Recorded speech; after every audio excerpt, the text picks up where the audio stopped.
Assalamualaikum warahmatullahi wabarakatuh. Eh, Pada kesempatan kali ini, saya akan menjelaskan tentang reaksi redoks. Ya. Pertama adalah pengertian redoks itu sendiri, kemudian dilanjut dengan konsep bilangan oksidasi.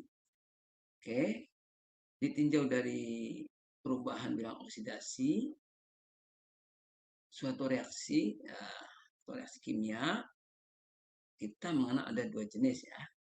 Pertama adalah reaksi redoks. Ya. Contohnya ketika kita membakar arang ya. Nah, ini di sini ada contoh C ditambah O2 ini. Maka akan dihasilkan CO2. Nah, ini dikatakan sebagai reaksi redoks. Karena kalau ditinjau dari konsep perubahan bilangan oksidasi terjadi perubahan ya.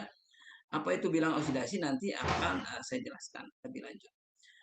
Kemudian reaksi non redoks. Nah, ini mungkin kita sudah mengenal pada pelajaran sebelumnya ya, di kelas 10. Nah, itu reaksi asam dan basa. Nah, ini di sini tidak terjadi perubahan bilangan oksidasi. Tuang Cl ditambah NaOH menghasilkan garam natrium klorida dan air. Ya. Sekarang untuk lebih jelasnya kita lanjut dengan pengertian redoks itu sendiri. Bagi kalian yang belum mempelajari redoks, ya, akan saya jelaskan di sini ya. Redoks itu berasal dari dua kata, yaitu reduksi dan oksidasi. Nah, dalam suatu reaksi redoks, maka jika ada reduksi pasti ada oksidasi. Jadi itu merupakan satu kesatuan ya. Nah, di dalam sejarah perkembangannya redoks itu sendiri mengalami perubahan, ya, dia mengalami perkembangan ya dalam pengertiannya ya. Yang pertama kalau disebut reduksi berarti telah terjadi pelepasan oksigen dan oksidasi terjadi pengikatan oksigen. Ini artinya hanya reaksi-reaksi yang melibatkan oksigen dulu ya dalam pertama awal sekali perkembangannya. Yang kedua dilihat dari penerimaan dan pelepasan elektron. Nah, dikatakan reduksi kalau terjadi penerimaan elektron dan oksidasi pelepasan elektron ya. Baik, yang ketiga adalah lihat dari bilangan oksidasi ya. Nah, dikatakan reduksi terjadi penurunan ya. Saya ulangi lagi, kalau bilangan oksidasinya turun maka dikatakan reaksi reduksi. Dan bila bilangan oksidasinya naik maka disebut sebagai reaksi oksidasi. Oke. Nah, apa sih bilangan oksidasi itu? Nah, mungkin kalian sudah pernah mengenal adanya ion, misalnya Al3+ aluminium yang bermuatan 3+. Nah, ini menunjukkan kekuatan reduksi atau oksidasinya ya. Maka bilangan oksidasi adalah bilangan positif atau negatif dari satu unsur yang menunjukkan tingkat oksidasi atau reduksinya. Nanti akan lebih paham jika ya kalian sudah mengerti tentang ketentuan bilangan oksidasi. Ya. Ada 8 ketentuan ya yang ini jika kita pahami maka kita akan bisa menghitung ya bilangan oksidasi unsur-unsur yang ada di dalam senyawa. Nah, pertama adalah untuk unsur bebas bilangan oksidasinya 0. Contoh natrium, aluminium, Zn, N2Cl2O2. Ini artinya adalah unsur-unsur yang tidak berikatan dengan unsur lain. Ya, seperti unsur Na. Dan juga bukan ion ya. Jadi Na gitu, tertulisnya Na saja. Al saja, Zn aja. Nah, ini biloksnya 0. Sementara kalau dia berupa molekul, dia berikatan dengan sesama unsur tersebut. Misalnya unsur N2, berarti kan ikatannya antara unsur nitrogen dan nitrogen. Ya, untuk molekul N2. Nah, ini juga biloksnya 0. Cl2 juga 0, O2 juga 0. Oke.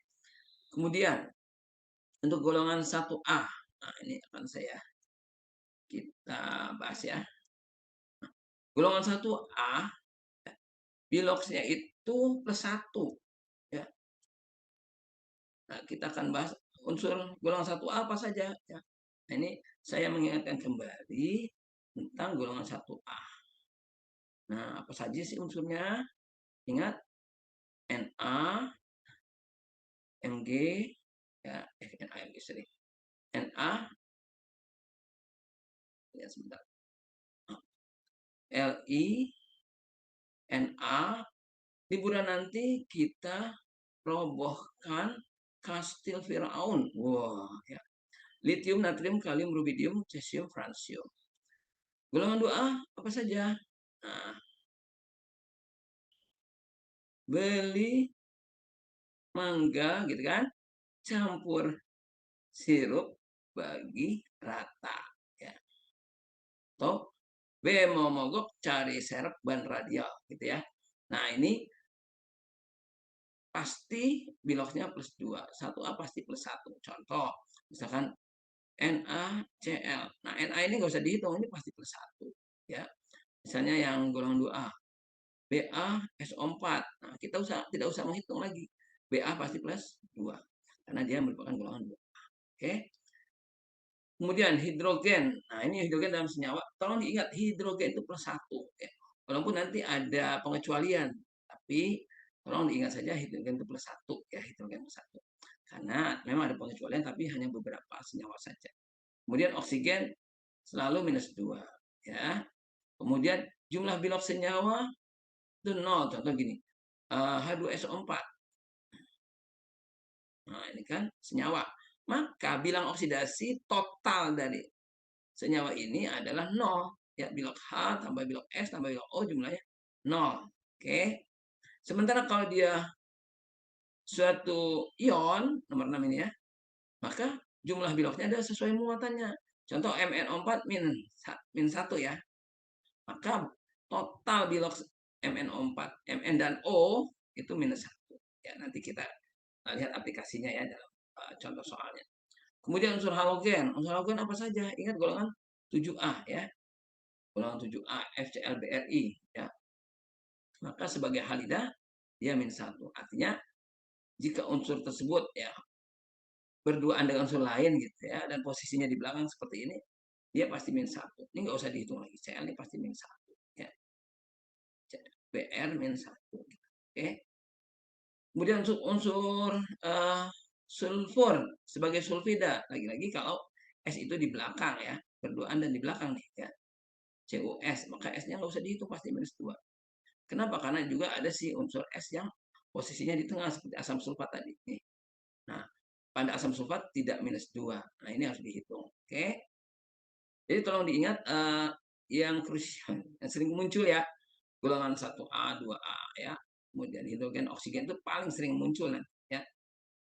Oke, kita lanjut. Nah, ini ada contoh. Oke, kita akan gunakan ke-8 ketentuan tadi untuk menentukan bilangan oksidasi ya.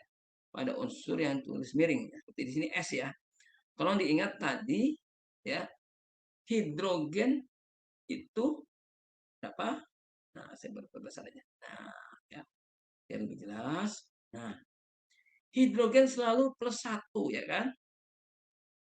Nah, oksigen minus 2. Nah, karena jumlah hidrogen itu 2, maka kita kalikan dengan indeksnya. Ini hanya jadi plus 2. Oksigennya jadi min 8. Nah,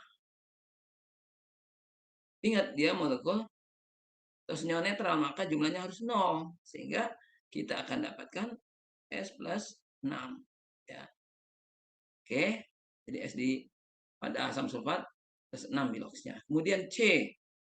Nah, Na golongan 1A plus 1 ya. Oksigen min 2. Nah, kita kalikan indeksnya ini plus 2. Kemudian oksigen C kita cari min 8 dan totalnya harus 0. Maka ini plus 6 juga. Cuma ingat, plus 6 ini nilai atau biloks untuk 2 buah C. Jadi kalau ditanya berapa biloknya, maka harus kita bagi 2. Plus 3. Ya. Jadi C itu plus 3 pada natrium oksalat. Kemudian yang ketiga contohnya, kita mencari Mn. Ya. Maka oksigen kan minus 2 ya, kali 4 jadi min 8. Nah, totalnya tidak 0, tapi sama dengan muatannya karena dia sebuah ion. Nah, ini dia min 1.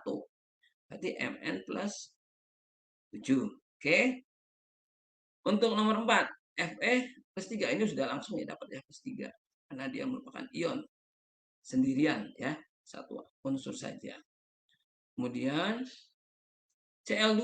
Nah, ini sebagai senyawa atau unsur bebas, maka unsur bebas maksudnya maka biloknya 0 ya. Kemudian nah, pada nomor 6 yang ditanya adalah N. Hati-hati N di N pertama dan N kedua ini biloknya berbeda. Terus kalau gini gimana caranya? Nah, ini lebih aman kita pecah ya. NH jadi NH4+ yang satu, jadi NH4+ ya. Kemudian NO3-. Udah kita hitung seperti biasa jadi sebuah ion ya. Nah, ini +1, H+1 kali 4 jadi +4. Nah, totalnya harus 1. N yang ini -3. Oke, bagaimana pada NO3? O kan -2 kali 3 jadi -6. Jumlahnya harus -1. Maka biloksi N ini adalah +5. Oke, jadi biloknya beda-beda. Yang satu -3, yang satu +5. Oke. Kemudian CrNO3 3 kali. Nah, di dalam 8 ketentuan yang kita bahas di atas tadi di awal, N tidak ada dalam ketentuan. Oke, jadi di senyawa nomor 7 ini ada 2 variabel yang tidak diketahui. Yang seperti ini bagaimana? Maka tolong diingat ion-ion yang sudah kalian pelajari, NO3-, ya, SO4 muatannya. Tolong diingat muatannya ini karena sering muncul ya. CO3 2-, PO4 3-. Nah, sehingga ketika kita mencari Cr berapa biloknya, maka pandanglah NO3 sebagai ion -1 kali 3 jadi -3 sehingga Cr +3. Kenapa +3? Karena jumlahnya harus 0. Oke. Paham sampai di sini ya? Oke. Sekarang nomor 8. PbO2. Oksigen -2 kali 2 -4 oksigennya. Harus 0 totalnya. Maka biloks Pb adalah +4. Contoh lagi supaya lebih jelas, misalkan kita dapatkan senyawa Fe2SO4 3 kali gitu ya. Tadi seperti Pak Mus katakan, jadikan SO4 sebagai ion -2. Kita pandang sebagai ion. Kita kali 3 jadi -6. Maka Fe-nya jadi +6. Nah, +6 untuk 2 buah atom Fe sehingga biloknya +3. Demikian penjelasan kali ini. Semoga kalian paham ya tentang konsep bilangan oksidasi. Terima kasih.